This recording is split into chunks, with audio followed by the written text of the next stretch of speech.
high rates of cancer. And another issue that needs to be investigated is that when these mining companies are processing the quartz or other minerals, they separate the minerals, the quartz, from the other kind of extracted rock using hydrofluoric acid.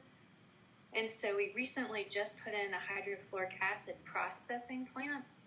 And I'm not a scientist. I was terrible at science in high school, but from what I've heard from other researchers is that if you get any kind of hydrofluoric acid on your body, it can burn your lungs, it can burn your skin. And so apparently there's this plant coming to the area that's going to be installed, and there's only going to be one person managing it. So it's not bringing any jobs, and it's also being left to one person to make sure that this hydrofluoric acid doesn't completely bust all over Mitchell County.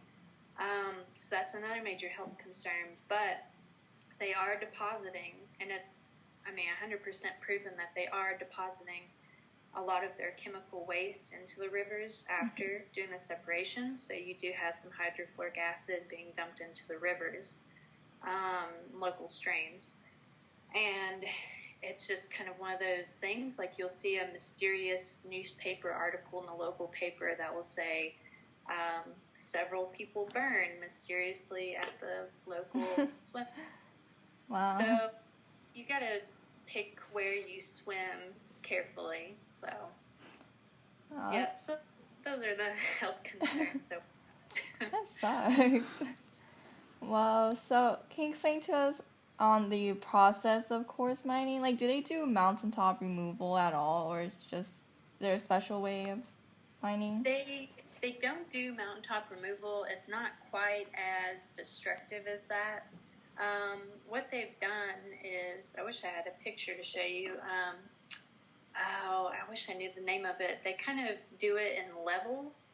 I don't know the exact name of it, but rather than shaving the mountain off, they're pretty much kind of scooping it out. So they'll start at the top and work their way down and just kind of scoop as they go.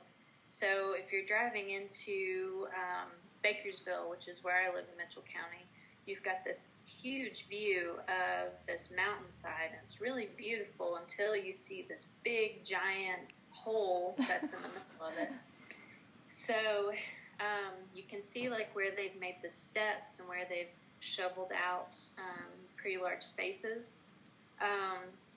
So like I said, it's not as devastating as mountaintop removal, but it's still a major eyesore. I was talking to a geologist who conveniently used to work for Uniman and the other major company, Feldspar, and he said that there's nothing wrong with how they were mining. He was kind of defensive, actually, while I was talking about it. He said he didn't appreciate hippies questioning their processes. So, but he said that eventually, when they're finished with that particular spot in the range, it's going to go naturally back to vegetation, is what he was telling me, and that it will actually be more lush and more beautiful than ever because it's going to have all of that rich sediment dug up and brought to the surface. And so anyway, that was his diagnosis, that eventually it's going to go back to the earth and that it's going to be perfectly fine in several decades. So, but right now they're working on that major, like I said, that major hole in the range there.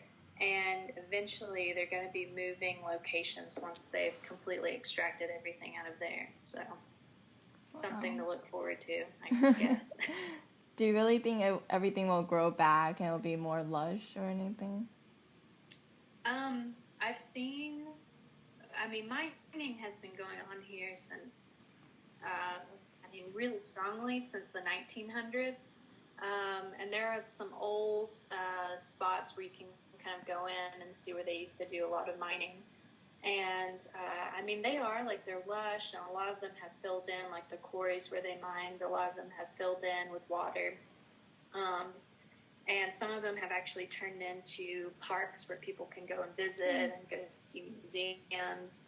And they can do kind of some touristy mining themselves, where they basically get like a bucket filled with rocks that have been pre-packaged and just dumped into the bucket, and they kind of sift through them and pick out gems that were placed in there. So there's kind of a big touristy draw for those places that were once, fully functioning mining operations.